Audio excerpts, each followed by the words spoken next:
Welcome to Sabby Sabs podcast. I'm your host, sabrinasalvati. I have two guests with me tonight, Marco and Jessica, and they are going to have a discussion with us tonight about worker co-op, something I know a lot of you guys have been waiting for. I'm going to give them an opportunity to introduce themselves. So let's go ahead and start with Marco.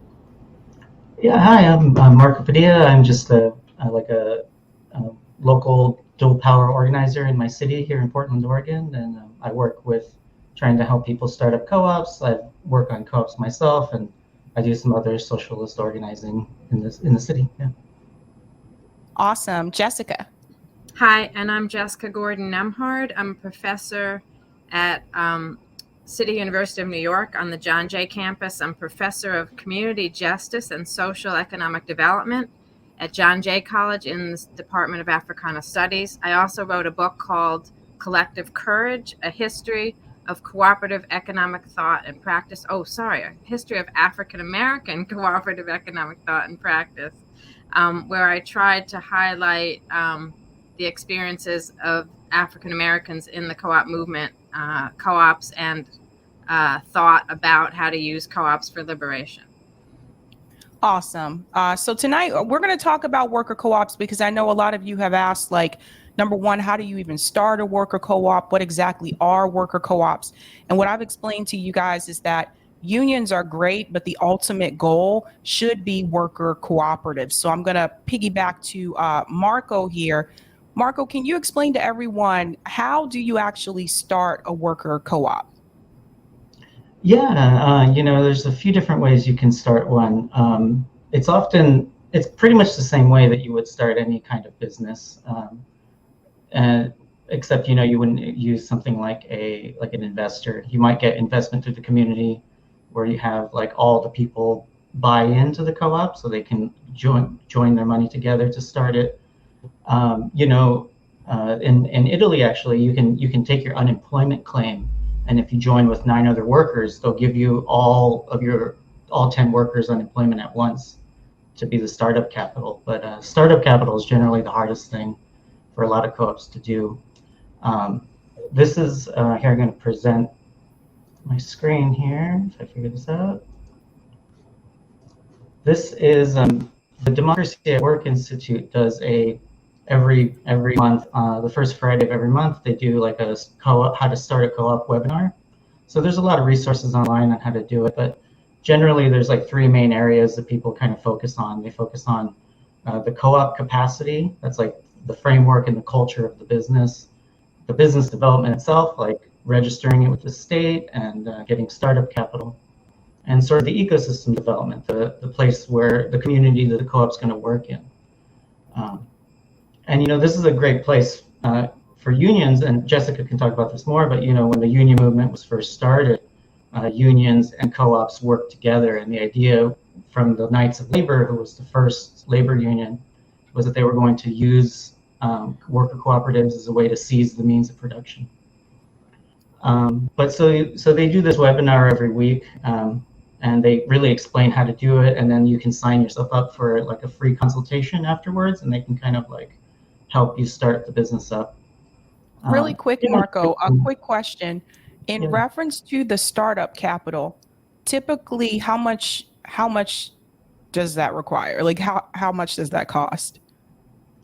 It can really depend on the kind of business. So like the business the co-op I'm in is a tech cooperative. So we have like 0 startup money. It's just like the computers that we own and starting to get clients and doing business that way. But depending on the business, you might do a startup loan for like $5,000 to $15,000. There's the National Cooperative Bank that is in the U.S. and they will loan to startups. It's very hard for startups in general to get money. So if you can kind of start a business and get it going for a couple of years, have some revenue on the books, have money going in and out of the bank regularly, then you're much more likely to be able to get a loan. And that's true if you're a capitalist or economist, either way, because it's like banks and credit unions often don't loan to startups as a rule. So that's one of the stickiest points, which is why most of the startups in the country are started up with private investment. vis-a-vis capitalism. So There you is can just kind of figure out any kind of way, and if you really focus on production, like if you want to eventually have like a grocery store, instead of starting with trying to have a grocery store, you can start with producing and selling food in your community, because then once you have a couple of years of money in the books in the bank, then you can get the loan to start a bigger store and stuff like that.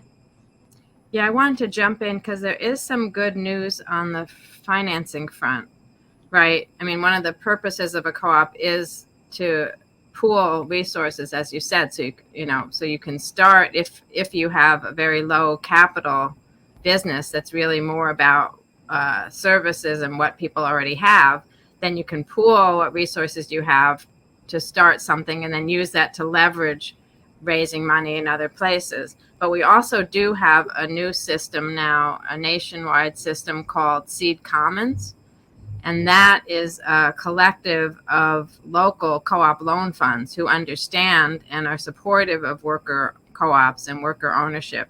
And they will help at a local level. I forget which cities have them already, but there's the national overriding. It's like a co-op of these co-op loan funds. And then there are also a couple of other co-op loan funds, Shared Capital, Cooperative Fund of New England. So you can find some very worker co-op friendly resources that will even help with startup. But most everybody wants what you call member equity. They want people to put in something of their own. But the other piece that works for worker co-ops is even if you have to put in member equity, you can often pay for it in installments out of your salary once the co-op starts. So even very low income people don't have to have a lot of capital to put in, but they do need to commit to putting in their share as they earn it in the co-op and to using, their own sweat equity and things like that to get the co-op going.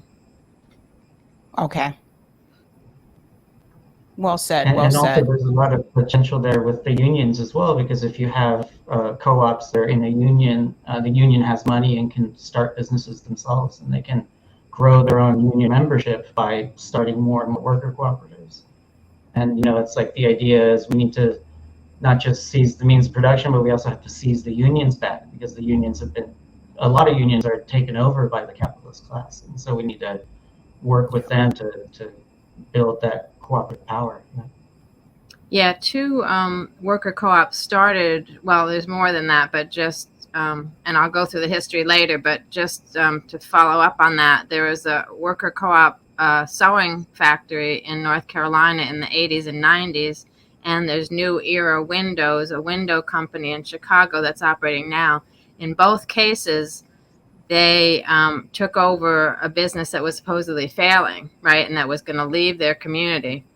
And they fought. In the case of New Era Windows, they actually had to fight to get control over their pension fund because the company, as it was leaving, declared bankruptcy, which meant the pension fund was gone. But they actually fought back, and over a 2-year period, they won back control of their pension fund. That helped them to then buy the company. Well, first they had to take it over and whatever, but they eventually were able to create a worker co-op out of it. And the group in the 80s and 90s in North Carolina, again, their sewing company moved out of the country and left them without anything. But luckily they had been unionized. And so they were given back their union pension, and they used that to buy the factory and to start their own worker co-op out of the ashes of the abandoned property. So that's another way where being unionized already helps. And then there's some examples where some of the unions, including for New Era Windows, were actually helpful with the workers starting a worker co-op and supporting that. Why do you feel that some of these unions, because I'm hearing about a lot of wins, right, with unionizing across the country, at least within the past year and a half, why do you feel they're not taking this next step to start a union, worker co-op? Like, do you feel they just don't know about this? Or do you feel that like they're just more comfortable with just being a union? Why aren't they taking this extra step? Well, some of them are communication workers, of America have always been supportive of unions, the IWW, and then SCIU is also right there, the head union for our largest worker co-op in the United States, Cooperative Home Care Associates. So there are actually unions. I guess we don't hear about it, and they're not making a big splash about it. Oh, and the steel workers, right, are also doing union co-op projects. So there's actually a lot happening. There's not a lot of coverage about it, and they're not splashing it all over the place. And I suspect some of it is worry about red baiting and, people accusing them of being too socialist. And then the more conservative unions just aren't that interested, unfortunately, right, in worker ownership. They're more interested in countervailing power. And so I think it matters which kind of union it is and how strong a rank and file they have. The ones that are really connected to the rank and file go back to the early years, like with the Knights of Labor, when they said the power of labor was really in owning our own companies, right? Owning the means of production, owning our own companies, having worker co-ops. That got separated by the 20th century. The co-op movement and the union movements kind of separated, but now in the 21st century, there's more joining again, I would say. Sorry, Marco, I didn't know if you had something to add to that. Oh yeah, no, that was what I was going to say too. Yeah, the history of the Red Scare, the defeat of the Communist Party, and all of that really drove the two movements apart. But I think they're kind of starting to come back together because we're in a similar place now. We don't have children working, but we are working 8 to 10 or 10 to 12-hour days now. Most people have multiple jobs.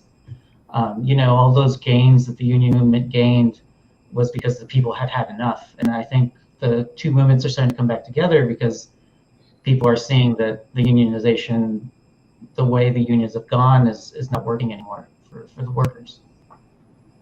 Okay, so if we go back to the steps of the slide you had there, or the website you had there of starting a worker co-op. Okay, so co-op capacity development. If you can just walk us through this, Marco. Sure. Yeah. So this is like the idea of sort of like the social skills around running a business, like the kind of solidarity you need with your coworkers in order to be able to develop a business from the ground up. Typically, this is done by single people with an investor. So this is how that top down begins with the co-op, with the capacity of the business. Like, what kind of things are we going to produce? How are we going to produce it? Sort of getting the team together, and then the business development is the more technical skills around getting the bank account going, managing money, doing bookkeeping. And the ecosystem development is sort of like, say you have you want to start a food company and you want to find food deserts. So you want to organize the people in the community. That would be like the ecosystem that the business lives in. The other aspect of an ecosystem is also things like supply chains, right? Trying to find local supply chains, other co-op supply chains, working with other co-ops, trying to get credit unions to be supportive, getting, if you're in a housing co-op, getting connections with other kinds of co-ops, other solidarity activities happening in your area, connecting them to the co-op, getting them to support the co-op or be clients or customers of the co-op, that kind of thing. And so it's also about connections, right? Almost like community organizing, right? What are the relationships that you can build both on the economic side and sort of the social side that will help get it started and help keep it going? Because we know that co-ops, one of the reasons why they last longer than other kinds of small businesses is that they actually make connections, bring ecosystems together, bring people together, support similar activities in their neighborhoods, and all that kind of intergroup support helps to keep the business going. And so co-ops actually are longer lasting than most small businesses, but it's very precarious for any business in our society. Okay. Yeah, like a lot of people don't really see it this way, but for me, when I saw it this way, it was really powerful for me, which was that this is like a form of political direct action. You know, not only are you giving yourself a better livelihood, but you're also taking power away from the capitalist who owns you. You're preventing them from using the profits from the workers for their stupid things like buying yachts and buying politicians. You're seizing that power back for yourself and the community you're in, by the relationships that you have when you're working with other businesses, and the idea that, you know, we could have, like in Italy, 40% of the economy in one of the states is worker co-op. That's like real power. Then you know, we have all the money we need for our political organizing.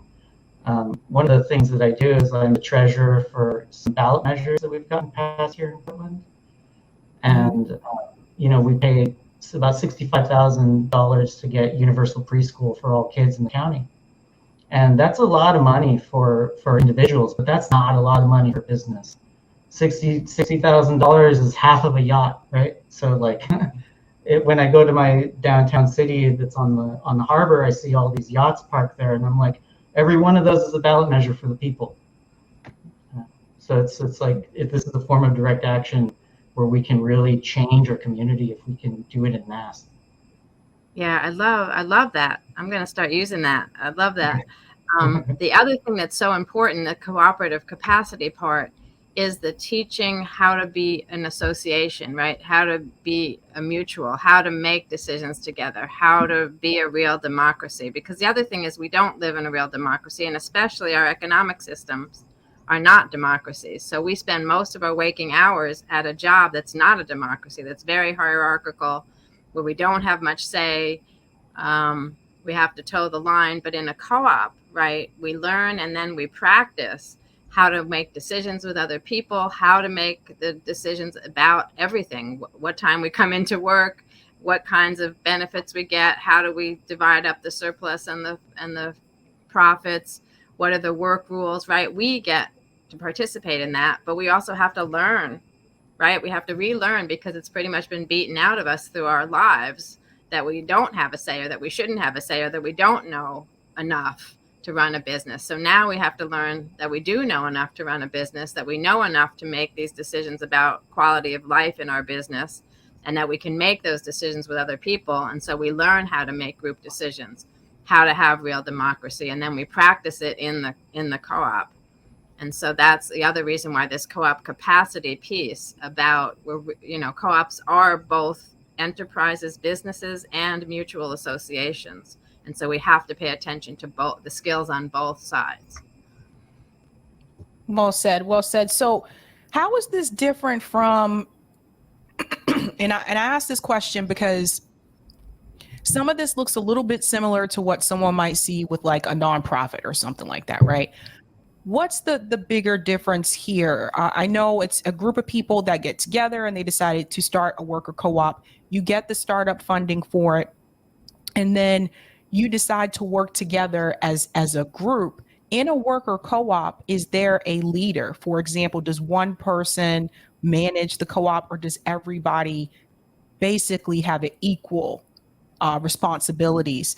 And how is this different? So like for a worker co-op, is there any paperwork that you have to file? So like for a nonprofit, you have to file, I think it's a 501c3, I think. Is there any of that type of paperwork you have to file? So you do have to you have to decide how to incorporate. For a worker co-op, some states have actual worker co-op incorporation status, and some states you have to operate as an LLC, a limited liability corporation, with co-op bylaws. If you have your bylaws are set up as if you were a co-op, even if your state doesn't have a co-op law, you can be recognized by the government, by the tax authorities as a co-op. So you can either be an LLC, or, as I said, I think it's only like 10 states have actual worker co-op legislation for incorporation. Okay. And worker co-ops are for-profit companies. So it's not that you're not making a profit, but you're not what we call profit maximizing, right? A capitalist investor corporation is profit maximizing. Their whole purpose is to make a profit for their investors. In a worker co-op, your whole purpose is to make quality work, a decent quality job for people doing a service that or creating a product that the community needs. So the whole purpose and vision of the reason why you're a co-op, why you're in business is different, but you're still a for-profit. So you still are making profits. But again, the decision making happens as a group of what you do, how you operate, what you do. Now, worker co-ops are very flexible. Some worker co-ops, all the members actually do similar to other corporations and other nonprofits. They elect a board of directors, and the board of directors hires a manager or a management team. And so in some ways they can be similar. Some worker co-ops are like that, like our largest one, the Cooperative Home Care Associates. Their members all vote on who's going to be on the board, and then the board hires a director, and the director hires the rest of the managers, right? But they have a process, but because they're all owned and run by the workers get to say what kind of management they want. And they also have a process for a lot of the workers to move up into middle management positions and things like that. So they're trying to create quality jobs at every level and provide a lot of career ladder opportunities. Then you have other worker co-ops that are what we call self-managed. Every member of the co-op is on the board, and the board has a system either of committees work or a management team or co-directors, right? Again, the group decides what kind of management they want, how hierarchical or how horizontal they want it. So it's a choice. The main point is that everybody gets to vote, right? Everyone gets to vote on the policies. Everyone gets to vote on what the governance structure is. It's not imposed, right? And the workers are in charge.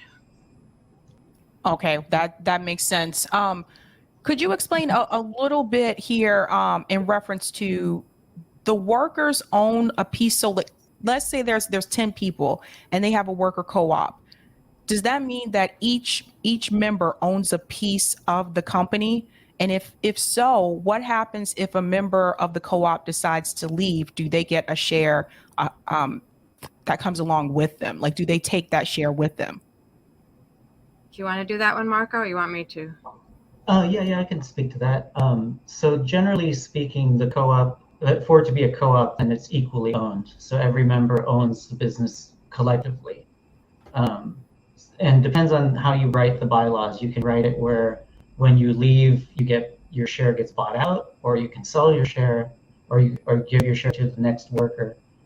It's kind of like a bit choose your own adventure. You can build it any way you want. But to your previous question too, I'd like to just point out real quick that even nonprofits can be organized capitalistically. I've known what's often called the nonprofit industrial complex is actually just capitalism in those nonprofits. So the 501c3 or 501c4 can be organized cooperatively where everybody owns it equally. I've seen a lot of nonprofits where the director makes a living wage, but then everybody else makes minimum wage. So if it was collectively organized and controlled, then it would be more equitable. But yeah, but for your most recent question, yeah, you can organize it any way you want, and generally the ownership has to be equally shared. So that's how that differs from like an ESOP, which is an employee stock ownership program. In an ESOP, it's still a capitalist business, even though the ownership is a little bit more spread out. There's still a small minority of people who are the owners, even in an ESOP. So that's why worker co-op is a worker-owned and controlled business. Yeah, another way to understand it is what we call one share, one vote, one member, one vote in a co-op, in a worker co-op, whereas in an investor corporation, it's one share, one vote.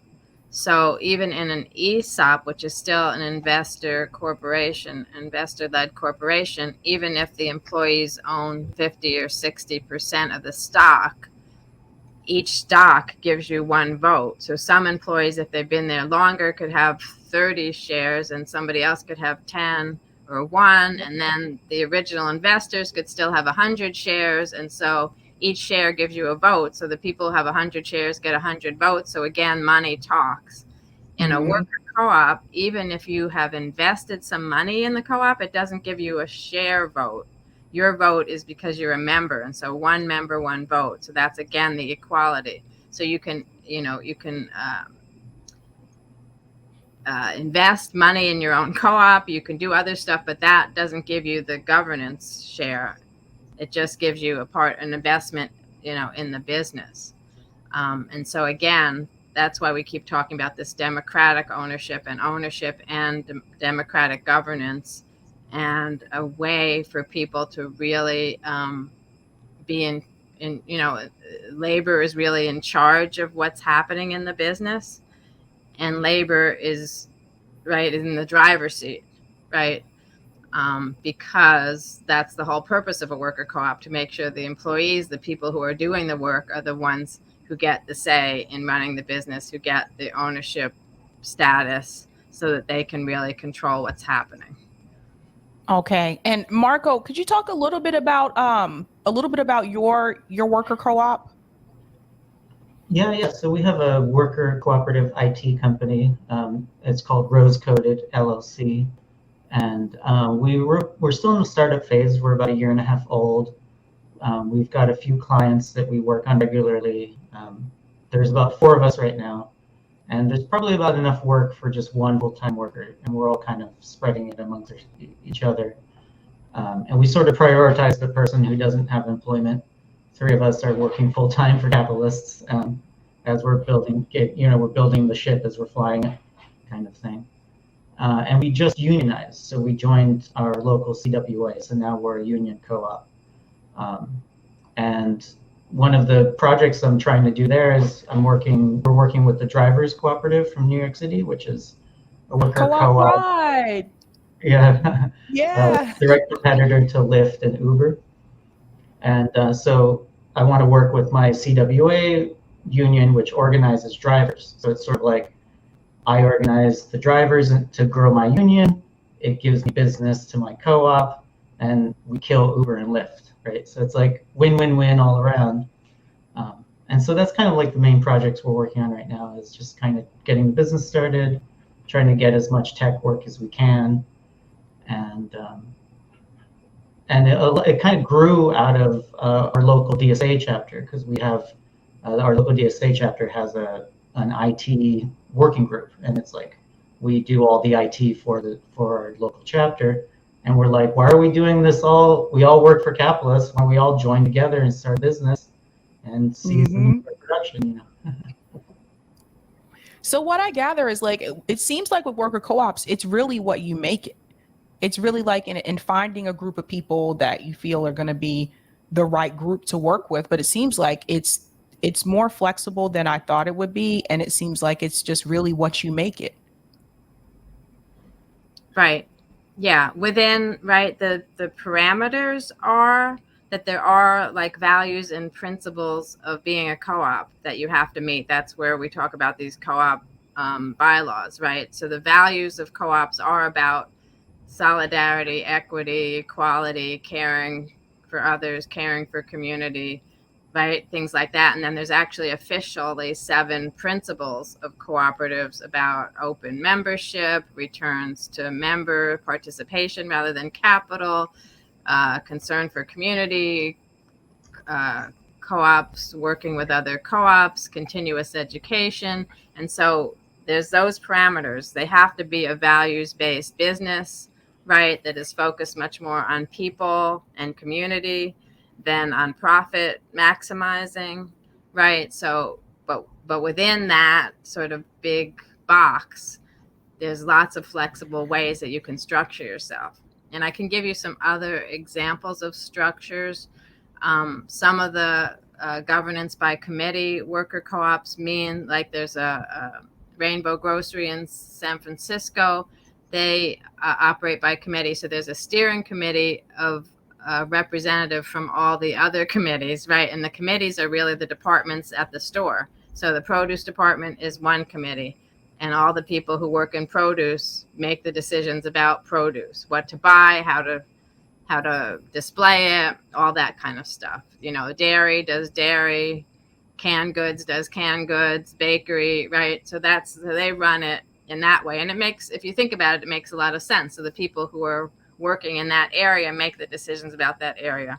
And then they come together to the steering committee for all the other things that are store-wide, like hiring practices, how somebody becomes a member, right? How they do their taxes and all that. So the steering committee, you know, figures that all those things out, or maybe even also creates a hiring or an HR committee, things like that.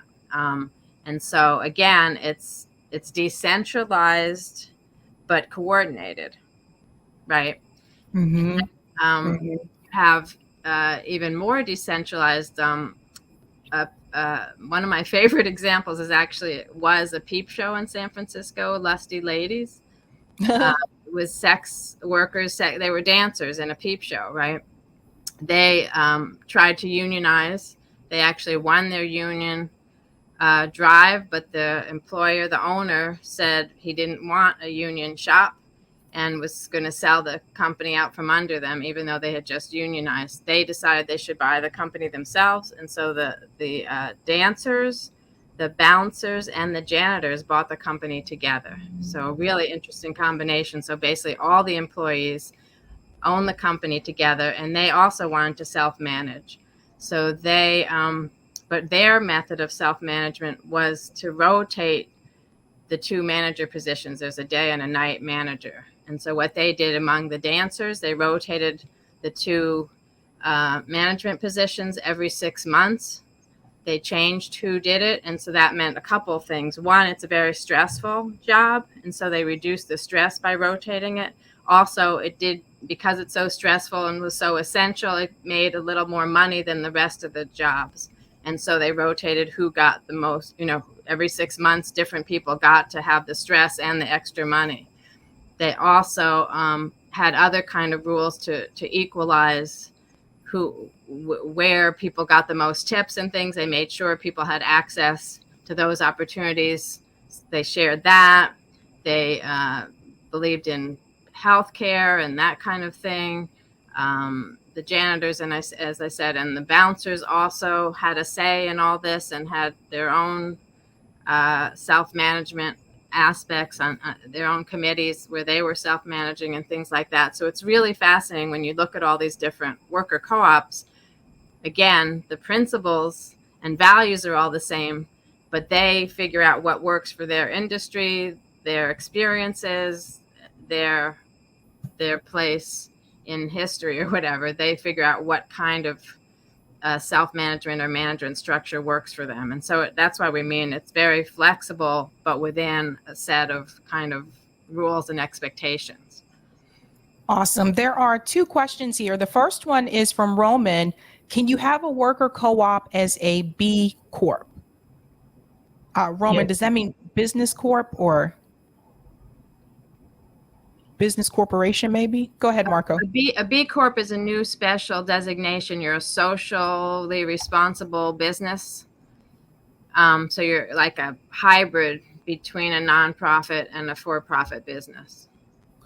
Okay, that makes sense. So that's a yes. And then we have a question on Rockfin from Roger Meadows. I'll go ahead and take that one, Eric. Jessica, does New York State have any co-op laws on the books? If so, what are they? Also, I'd like to create a new state agency in Albany and call it Cooperative Business Administration that would do for co-ops what the Fed SBA does for small business counseling, tax resources, a voice in government contracting, consultation, education, training, financing, research, all to make it easier to form co-ops? So yes, New York State actually has one of the better co-op laws, and they have a worker co-op law as well as other co-op laws. Those were all redone in the 90s, I believe. So New York State is a very worker co-op friendly state. Also, New York City in particular has a worker co-op initiative.